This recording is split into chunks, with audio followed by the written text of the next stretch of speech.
एक बहुत ही सुनसान गांव हुआ करता था। चारों तरफ हरियाली थी, लेकिन उस गांव में सिर्फ एक ही घर था, जिस घर में गजोधर, अहिल्याबाई और उसकी एक बेटी ममता रहती थी। उसकी माँ किचन में खाना बना रही थी कि तभी अचानक एक चम्मच उसके हाथ से छूटा और जमीन पर गिर गया। मेरी तो जान ही निकल गई थी, ऐसा लगा जैसे कोई बम गिरा हो। ममता अपने कमरे से निकलकर डरते हुए बाहर गई तो किचन में उसकी माँ खाना बना रही थी। क्या हुआ माँ, आपको कुछ हुआ तो नहीं? तू बार बार डर क्यों जाती है? एक छोटा सा चम्मच ही तो गिरा है, उसी की आवाज आई होगी। माँ, अपना घर इतने ज्यादा सन्नाटे में है कि अगर हल्की सुई तक गिरती है तो उसकी आवाज भी सुनाई देती है। मैं हर बार डर जाती हूँ। तभी अचानक माचिस जलने की आवाज आई।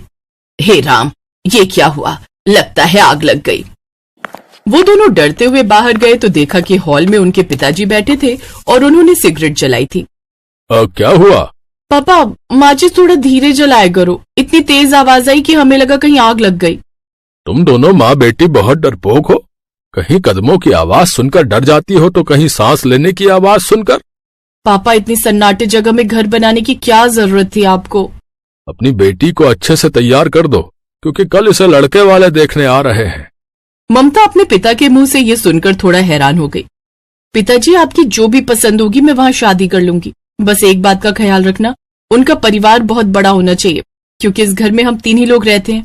ऊपर से घर में इतना सन्नाटा रहता है कि मुझे जरा सी आवाज सुनकर डर लग जाता है। अब बेटे चिंता मत कर, कल जो परिवार आ रहा है उनका परिवार बहुत बड़ा है। तू सोच भी नहीं सकती, उससे भी ज्यादा बड़ा परिवार है उनका। ये सुनकर ममता खुश हो गई। ममता चाय लेकर आई और इतना बड़ा परिवार देखकर वो बहुत खुश हो गई। पहली बार उसे अपने ही घर में डर नहीं लग रहा था। लड़के शेखर की शादी ममता के साथ तय हो गई, लेकिन उनके जाते ही सन्नाटा एक बार फिर से छा गया। माँ, पिताजी, इन सब के जाते ही सन्नाटा कितना ज्यादा हो गया ना। मुझे तो अपनी सांसों की आवाज तक सुनाई दे रही है। कुछ ही महीनों बाद शेखर की शादी ममता के साथ हो गई। शेखर, जब आप मुझे देखने आए थे तो सिर्फ 50 लोग थे। हाँ ममता, दरअसल बात यह है कि बड़े पापा का परिवार और छोटे पापा का परिवार अमेरिका में फंसा हुआ है। किसी वजह से वो शादी में नहीं आ पाए। जब वो लोग आ जाएंगे तो 200 से ज्यादा लोग दिखाई देंगे यहाँ। ये सब सुनकर ममता की खुशी का ठिकाना नहीं रहा।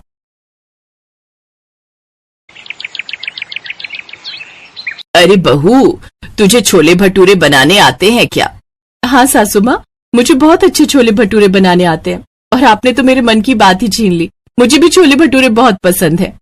फिर तो बहुत अच्छी बात है बेटा। हमारे घर में सभी लोगों को छोले भटूरे बहुत पसंद है, लेकिन बनाना किसी को भी नहीं आता। हर महीने मुझे बाहर से छोले भटूरे मंगाने पड़ते हैं। जल्दी से हम सबके लिए छोले भटूरे बना दे। अरे कोई बात नहीं सासू माँ, आप परेशान मत होइए, बस छोले भटूरे का इंतजार करिए। जीती रहो बहू, तुम्हें पाकर हमारा पूरा परिवार धन्य हो गया। देख रही हो दीदी, हमारी नई देवरानी साहिबा को लग रहा है कि सासू माँ इसे बहुत प्यार करती हैं, लेकिन शायद इसे नहीं पता कि ये हमारे चक्रव्यूह में फंस गई है। तूने बिल्कुल सही कहा माया। भटूरे बनाते बनाते कुछ ही दिनों में इसकी हालत खराब हो जाएगी, तब पता चलेगा इसे। पूरे परिवार के लिए ममता ने छोले भटूरे बनाए। सबके लिए 2-3 भटूरे भी अगर वो बनाती है तब भी लगभग 1000 तो हो ही जाएंगे। सासू माँ, छोले भटूरे तैयार हैं, आप सब लोग बैठ जाइए, हम लोग अभी लेकर आते हैं। सब लोग खाने की टेबल पर बैठ गए। तभी वहां पर उसकी जेठानी आ गई। देवरानी जी, क्या कहा आपने? हम लोग लेकर आते हैं। आज तेरी पहली रसोई है, इसीलिए सबको खाना तो अकेले ही परोसेगी। ये इस घर का नियम है, हमारे साथ भी ऐसा ही हुआ था। कोई बात नहीं जेठानी जी, मुझे पहली बार इतने सारे लोगों के साथ रहने का और उनकी सेवा करने का मौका मिला है। इससे बड़ी खुशी मेरे लिए क्या हो सकती है। ममता ने खुशी खुशी सभी को खाना परोस दिया। पूरे परिवार को छोले भटूरे बहुत पसंद आए। ममता, तेरे हाथ में तो जादू है। आज के बाद इस घर में छोले भटूरे के अलावा कुछ नहीं बनेगा। बिल्कुल सही कहा तुमने भाग्यवान। बहू साक्षात अन्नपूर्णा है। हमारा परिवार जनसंख्या की दृष्टि से तो बहुत आगे है ही, लेकिन लंबी लंबी फेंकने में भी बहुत आगे है। सासू माँ, ससुर जी, मैं बचपन से ही बहुत छोटे परिवार में रह रही हूँ। यहाँ तक कि हमारे गांव में सिर्फ अकेला ही गांव है। आप लोगों ने देखा ही है, इतने बड़े परिवार की सेवा करके मुझे बहुत अच्छा लग रहा है। पूरे परिवार ने उसकी तारीफों के पुल बांधने शुरू कर दिए, क्योंकि अब उनके परिवार को भटूरे बनाने वाली बहू के रूप में एक नौकरानी मिल चुकी थी। उनका परिवार सुबह शाम ममता से सिर्फ छोले भटूरे ही बनवाते थे, बाकी कोई काम नहीं करने देते थे। अरे ममता बेटा, आज हमारे घर में कुछ रिश्तेदार आ रहे हैं। मैं उन सभी को तेरे हाथ के छोले भटूरे खिलाना चाहती हूँ। कई महीने बीत चुके थे, इसीलिए अब ममता छोले भटूरे बनाने का नाम सुनते ही डर जाती थी, लेकिन काम तो उसे करना ही था। ठीक है सासू माँ, कितने लोगों के लिए बनाने हैं? 400-500 लोगों के लिए बना दे। ये सुनकर ममता घबरा गई। कभी कभी सोचती हूँ इतना बड़ा परिवार आखिर बना कैसे होगा? ये परिवार है या इंसान पैदा करने की मशीन? खैर, ममता रसोई घर में चली गई, सभी के लिए छोले भटूरे बनाने लगी। मुझे ही बड़े परिवार में जाना था, लेकिन इतने बड़े परिवार में भेज दिया तूने भगवान। शाहरुख खान ने सही कहा था कि किसी चीज को दिल से चाहो तो पूरी कायनात उसे तुम्हें मिलाने में लग जाती है। अब जब पूरी कायनात मेरे लिए काम कर रही थी तो इतना बड़ा परिवार तो मिलना ही था। कम से कम 2000 भटूरे बनाते बनाते उसकी सांस फूल गई और वो वहीं बेहोश होकर गिर गई। आपकी पत्नी किसी बहुत बड़े होटल में काम करती है क्या? अरे नहीं नहीं डॉक्टर साहब, मेरी बीवी किसी होटल में काम करेगी?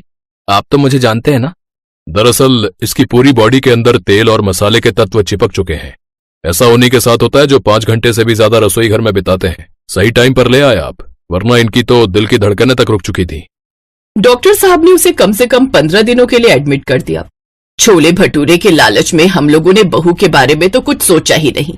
बेचारी मरते मरते बची है। तुम सब उसकी मदद नहीं करती थी क्या रसोई घर में? माँ जी, हम ज्यादा से ज्यादा क्या ही कर सकते हैं? सिर्फ मसाले बनाकर दे सकते हैं, बाकी सारा काम तो उसे ही करना पड़ता था ना। आपने इतनी ज्यादा तारीफ कर दी कि वो बेचारी ना भी नहीं कह पाई। 15 दिन बाद शेखर उसे घर ले आया। आप सब लोग कान खोलकर सुन लीजिए। मैं कई दिनों से ममता की हालत देख रहा था, पर कुछ कह नहीं पा रहा था, वरना आप लोग मुझे बीवी का गुलाम कहने लगते। लेकिन इसकी हालत बहुत खराब हो चुकी थी। डॉक्टर साहब ने लगभग 6 महीने तक तेल और मसालेदार खाना खाने के लिए भी मना किया है, और किचन में जाने के लिए तो पूरी तरह से मना किया है। लेकिन पूरे परिवार को पहले ही अपनी गलती का एहसास हो चुका था, इसलिए उसके ससुर ने कहा, बेटा, मैं भी तेरी सास की वजह से कुछ नहीं बोल पा रहा था। ममता बेटा, हम वैसे भी तुझे अब इतनी मेहनत नहीं करने देंगे। अब तू घर का कोई काम नहीं करेगी, कम से कम 2 साल, और उसके बाद भी कभी कभी छोले भटूरे बना दिया करना, बस। इतना बड़ा परिवार मुझे मिला, अगर आप लोगों की सेवा करते करते मेरी जान भी चली जाती तो भी मुझे किसी बात का दुख नहीं होता। ये तो फेंकने में सासू माँ से भी बड़ी निकली। परिवार का असर तो पड़ेगा ही। तो इस तरह से उस दिन के बाद से उनके पूरे परिवार ने ममता को ज्यादा काम नहीं करने दिया।